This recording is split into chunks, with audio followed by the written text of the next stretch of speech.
everyone, it's Hailey, and today is Bookmas Day 3, so I'm going to be giving you guys some personalized book recommendations, either for your wish list, like to add to your wish list, or something you want to gift for someone, whatever. You're going to be getting some personalized, very specific recommendations today.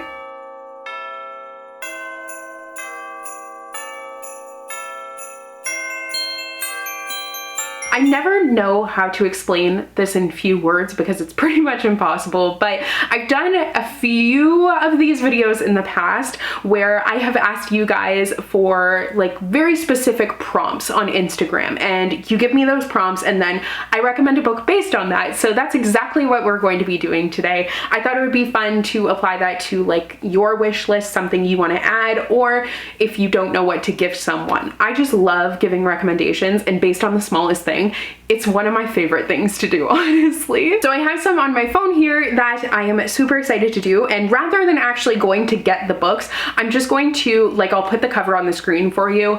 I'm gonna hate myself when I'm editing, but I feel like that's easier than going and grabbing all the books, trying to work around all my equipment and everything. It's just gonna make a mess, so we're just gonna do it this way. Also, if you're enjoying Bookmas, don't forget to click that subscribe button and then click that bell icon so you'll be notified whenever I post a new video. If you don't know, I'm going to be posting a new video every single day for the entire month of December, so you don't want to miss any of those. And I will also have the playlist link down below if you don't want to miss any of the future or past Bookmas videos. So without further ado, let's get into it. First up, we have a book for my bestie who reads like 400 books a year, so a not so popular book.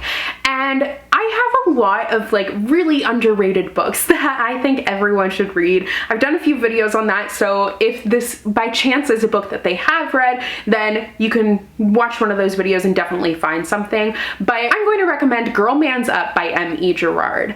I read this book on a whim. I forget like how I found it or even where I had seen it first. I have no clue, but I ended up reading it and I enjoyed it so much more than I was expecting. The story follows a butch lesbian, and it is about her and the struggle she experiences with people not liking how she doesn't fit into one box of gender identity. They don't like her family really struggles with her, and she's dealing with all the other expectations that people are putting on her while just wanting to be herself. I think this book does a fantastic job with the representation that it offers. I've never really read another book like it, but I think it is so good, and I don't know, like, I don't think I've ever seen anyone else talk about it, but I think it is a fantastic one to go with. Also, I'd just like to say I'm really jealous of your friend for being able to read like 400 books a year. I don't know how much of an exaggeration that is, but like, I wish I could read 400 books a year. My life would be so much easier. I would get to all the books that I want to. Like,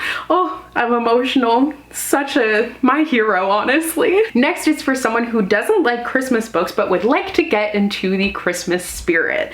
Very interesting. This might be kind of cheating. This might not be what you're looking for, and if it's not, then I apologize. But I'm going to recommend A Holly Jolly Diwali by Sonia Lawley. I talked about this book in my holiday book recommendations video yesterday, but it's not dealing with Christmas, so it's not a holiday read. It is, however, a holiday read in terms of the fact that it deals with Diwali, which is around this time of year, but it's not the same. So I feel like it does get you into the spirit because it has like the holiday of Diwali, and as it's described in the book, is such a beautiful celebration. And it also is a book that deals so heavily with family. And I think that is exactly, for me, what Christmas is about, is family and spending time with family. And in doing that, the main character learns a lot more about who she is and her own identity. So I think that's a really great one if you're looking to get into the spirit of the holidays but don't want a Christmas book. However, I will also offer you another recommendation because I mean, that might not be what you're looking for. So I also would recommend something that deals with family heavily as like one of the main topics. So I'm going to recommend literally pretty much anything by Angie Thomas. One of the things that Angie Thomas does really well is write family units, and I always fall in love with the families that she writes about. And I feel like if you're looking for a book that's going to get you into the spirit and like represent that strong family unit, And I don't know, for me, holidays equals family, and that's why I'm recommending that book. I feel like there's so many other good ones that I could go with, but like I can't think of any other books that have great families, even though I know for sure there are, and there are some that are a little bit more like happy. But that being said, I think those two books are a great place to start. Next is a book for someone who loves writing letters.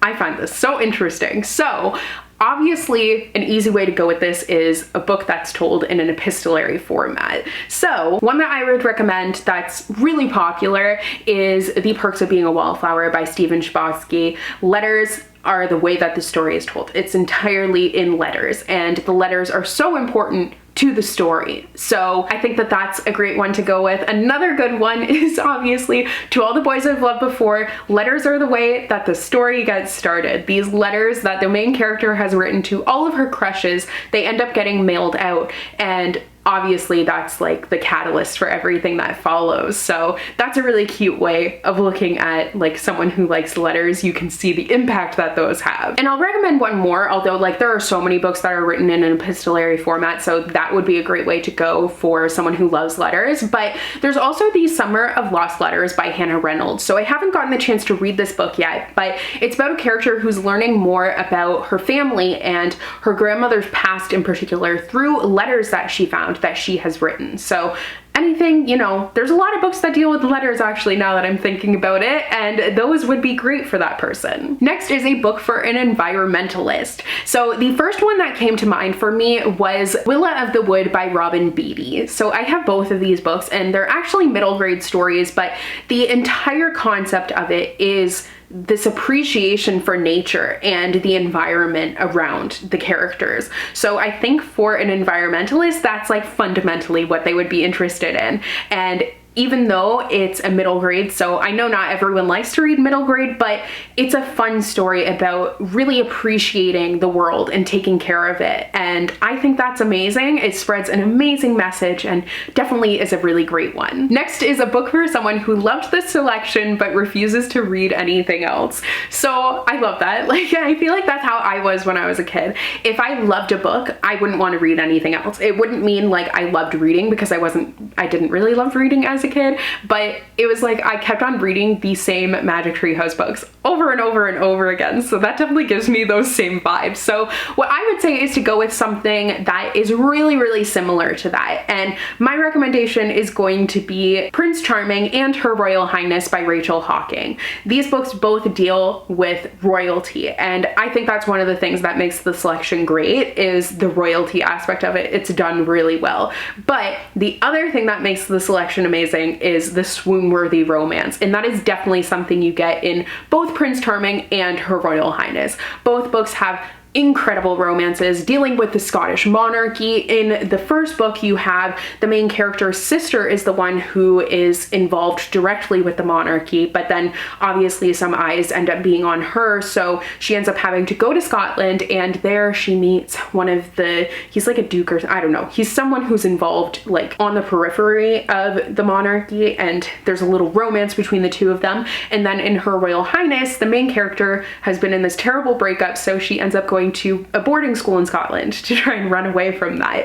And there she ends up being roomed with the Princess of Scotland. And there's a little romance that is like the cutest thing ever that flares between the two of them. So that's a great way to go. There's also, I don't think I even have it anymore, but I'll find the cover and everything. I think it's Jewel by Amy Ewing, which I read after having read the selection because it seemed pretty similar.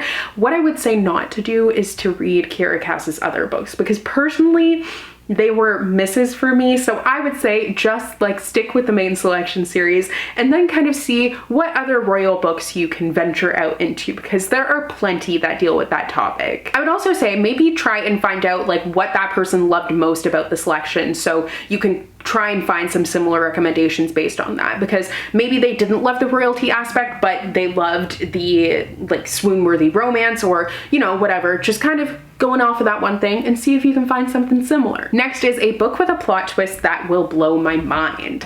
Whew, there are so many, and I feel like I hate recommending a book based on a twist, because then I feel like you know it's coming.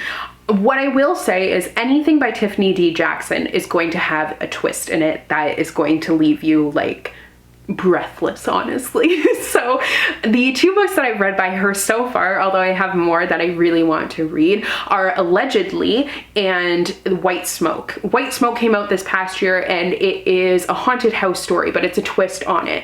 And Allegedly is about a girl who is in a juvenile facility. I forget what it's specifically called, but she allegedly killed a child that she was babysitting with her mother when she was younger. So she is now in a home where she's treated like really horribly, and she has been imprisoned since she was younger. But like Tiffany D. Jackson does twists like absolutely no other. Like, did not see them coming and was completely shocked. And I think what makes for a really good twist is when it's really polarizing, and that's definitely what hers are. A lot of people love them, a lot of people hate them, but either way, you can't stop talking about them. Another book with a really good twist is The Kiss of Deception by Mary E. Pearson.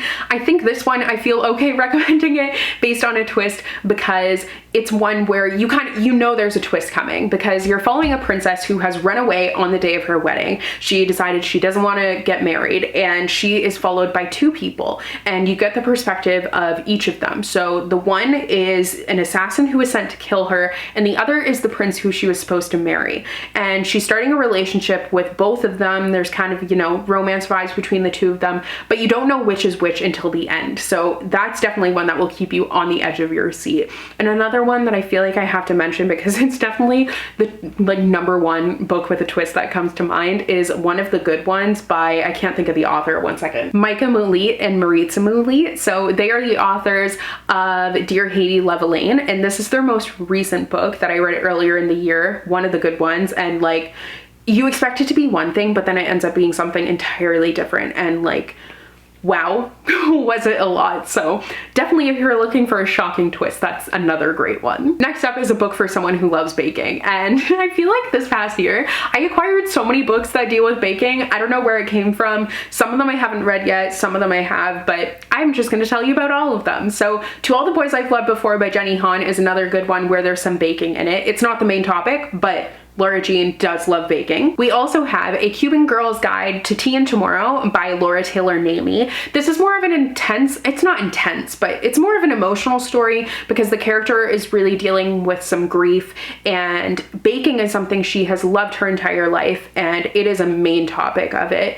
But she's also like, baking is connected to her grief, but she ends up going to England, and there she's baking. I can't remember if she's at a bakery or not, but you really get like hands-on with baking and how much she loves it, and cooking in general. There's also Somewhere Between Bitter and Sweet by Laken Z. Kemp, and I haven't read that one yet, but it deals with a character who is passionate about pastry. Also, I've been watching a lot of Bake Off lately, so this feels like a very appropriate question for me right now. I'm gonna have to look at my shelves though to make sure that I'm not missing any, because there's a lot. There's also A Taste for Love by Jennifer Yen. That one has baking as a central topic. The character loves baking, and then her mother ends up setting up this contest with baking to try and find her the perfect Asian American man to marry. So that's just incredible. I feel like I'm missing some, but those are all of the ones that are kind of coming to mind right now. It's really gonna bug me because I know for sure that there are some more, but those are the first few that come to mind, and I feel like that left you with a pretty decent list. Next is a book for someone who loves cats, and for this I would recommend the 3rd book of the Bromance Book Club series. I'm like 98% sure it's Crazy Stupid Bromance, but I can't find it on my shelves right now. I don't know where I put it because it doesn't really fit in with the rainbow, and I don't know where I put it right now. But anyways, that one deals with a main character who owns a cat cafe, which is just like incredible. So she owns this cat cafe, she has a cat, the cat is very prevalent in the story. You know, if you love cats, the chances are you're really gonna love this character. And it's not a series where you have to have read the other 2 before to read this one. They're just companions, so it's not going to really spoil anything. I enjoy the series, so you can read all of them, but if you just want to read the one that has the cat, that's totally fine too. You won't be lost at all. Next is a book for someone who loves an easy to read fantasy. I also love an easy to read fantasy, and I read one this past year, and that was Blade of Secrets by Trisha Levenseller. I think any Trisha Levenseller book is going to be a really easy to read fantasy.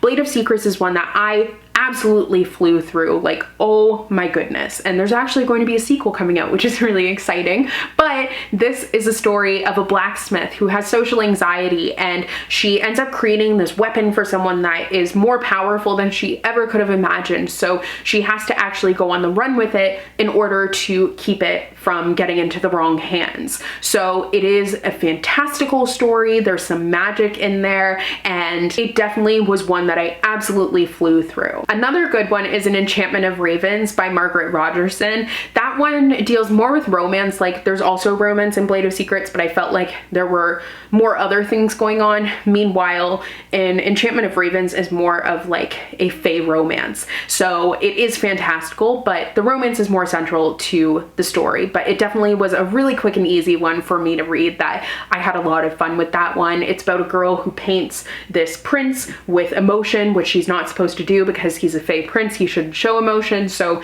she ends up being captured. Next up, someone asked for a book which has a dachshund in it. So, I mean, Tiffany D. Jackson doesn't have, at least so far from what I've read, doesn't have a book that has a dachshund in it, but she does actually have a dachshund in real life, so you can read her books. They're really good. But then we also have, the one that comes to mind is Geekerella by Ashley Poston. So that one has a dachshund actually on the cover and actually in the book. So definitely, if you're looking for a little weenie dog in a book, that's a good one. If you have any other recommendations for books that have wiener dogs, please do let me know because I would love to read them. Next is An Underrated Book by a Beloved Author. That's a really good one. I screenshotted these a while ago, but I'm just coming up with the answers right now, like off the top of my head. So I can't remember what I had in mind when I screenshotted this one. I'm actually going to go with a Christinalauren book for this one. So in my personal opinion, I think that my favorite Half-Nightstand is one of their more underrated romances.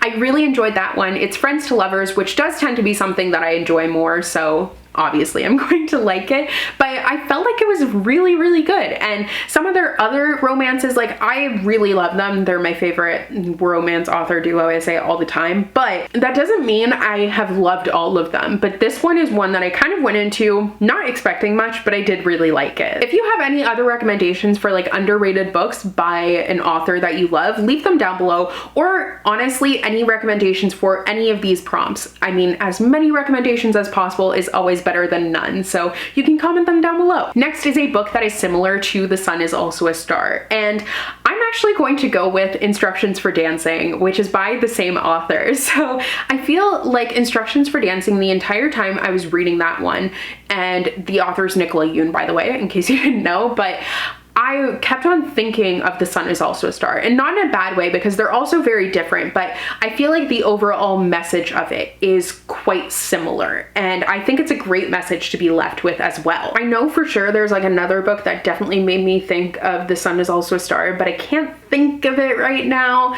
So if there's one that, if I remember what it is, I'll put it on the screen for you guys, but like, I've been racking my brain here for a while trying to think of it, but I just can't. I think maybe A Cuban Girl's Guide to Tea and Tomorrow. Is that the one that I kept on thinking of? Or maybe it was, oh, what's that? Where the Rhythm Takes You by Sarah Doss? I don't know. I'm gonna have to look and then I'll have it on the screen. Or I'll just have nothing because I can't remember it. I thought of these like immediately after, but there's two books that I was thinking of. The one is the Falling in Love montage by Sierra Smith. I think that's how you say it, but I never remember. Someone told me it's Irish, but now I can't remember. But the other one is The Field Guide to the North American Teenager by Ben Philippe, which definitely have kind of the same vibes, so you should check those out. A book that will make me feel all types of emotions, angry, sad, and happy, so all the emotions. I think that the book that has made me the most emotional is Early Departures by Justin A. Reynolds. That book is just jam-packed with emotion, and it is a heavy, heavy read. Like, wow. I just was blown away by it, and it, like, I felt honestly drained after reading it because of how emotional it was. And it has highs and it has lows. It literally has everything in terms of emotion. So definitely, if you are looking to feel all of the things, that's a great one. Next is a book for someone who needs a vacation but probably won't go on one soon. I love books about travel, so I have a few. Wanderlust by Jen Malone is a great European travel book. It's about a girl who ends up going in her sister's place to be a European tour guide for this group of elderly people, and she goes and she's like completely unprepared, but you get to traverse Europe with her. It's a lot of fun. Obviously there's a romance too. Also, I See London, I See France by Sarah Mlynowski. I think I just love this one because I read it so close to after my own European backpacking trip, and so many of the places that they went were the exact same where I went, so it just meant a lot to me. But I do still think it's a really fun travel story. And then we also have The Honeymooners by Christinalauren. If you're looking to go to Hawaii, this is a great one to go with because it will definitely transport you to Hawaii and also have a pretty good romance along the way. Also, Where the Rhythm Takes You by Sarah Doss is actually set on a resort in Tobago, and the main character has lived there her entire life, but she is acting as a tour guide for one of her old friends that she hasn't seen in a very long time. So you get to really explore Tobago, and it's super cool. And on that note, Dear Haiti, Love Elaine, you get to see the main character go to Haiti, and you get to explore Haiti with her as well. So it definitely transports you to that setting. Next is a book where friendships are the main focus of it. So the only books that I could think of, even though I know for sure there are some that just deal with friendships as the main focus, but the first one that came to mind is one about like the loss of a friendship, and that is When We Were Everything by Ashley Woodfolk. I felt like this story dealt with the loss of a friendship really well, and I think that's a very important topic at the same time, so I was very glad that it was so central to it. I also have another book that I was sent recently, which is When We Were Them by Laura Taylor Namey. So that one deals with friendship, and it's the loss of friendship, but I feel like it's kind of like going over these three friends. They were friends when they were 15 and now they're 18 and they've like fallen out, and it's kind of seeing what's happened and if they can be friends again. If you do actually have any recommendations for books that like actually deal with friendship and not really the loss of it, then please leave them down below. Like I said, any of these, just leave your recommendations below. And finally is a book with a Groundhog Day concept. Honestly, I could only get to like a few of these because you guys send so many, but I love doing them, so I just thank you for sending so many. I could have gone on and on, but a book with a Groundhog Day concept is definitely In a Holidays by Christinalauren. That book, she keeps on going back and back to redo her holiday over and over again to try and make it like she lets out this plea to the universe, what can make her happy, and